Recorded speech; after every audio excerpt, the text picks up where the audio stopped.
Lundi 3 avril 2023, Sonia De Villers recevait Frédéric Beigbeder sur France Inter à l'occasion de la sortie de son dernier ouvrage, Confessions d'un hétérosexuel légèrement dépassé. Dans ces pages, il se confie sur ses prises de stupéfiants, ce qui a permis à la journaliste de le questionner sur l'affaire Pierre Palmade.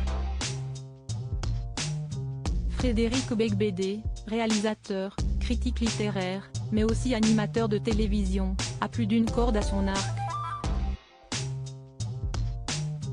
L'époux de Lara Micheli est également auteur et publie son dernier livre intitulé Confessions d'un hétérosexuel légèrement dépassé. Dans son ouvrage, il évoque sa génération et le temps qui passe. Frédéric Beigbeder y fait une rétrospective de sa vie et ne manque pas d'évoquer les phases sombres qu'il a traversées.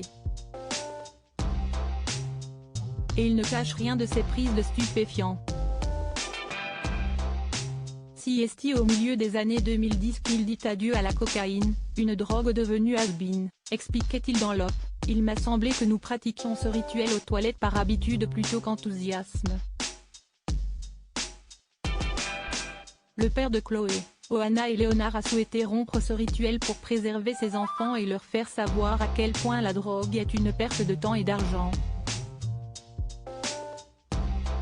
La drogue pour se faire du mal. Lundi 3 avril 2023, sur France Inter, Sonia De Villers l'a ainsi interrogée sur l'affaire Pierre Palmade. Pour rappel, le 10 février 2023, le comédien était à l'origine d'un tragique accident de voiture.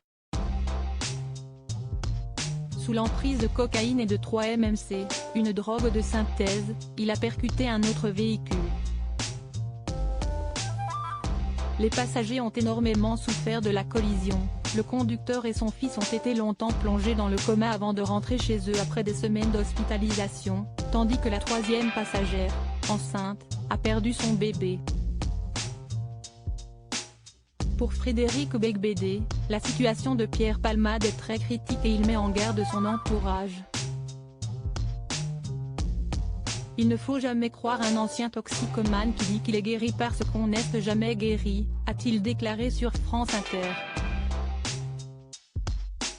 S'il donne un avis très tranché, si est-il parce qu'il aurait pu être à la place de l'acteur.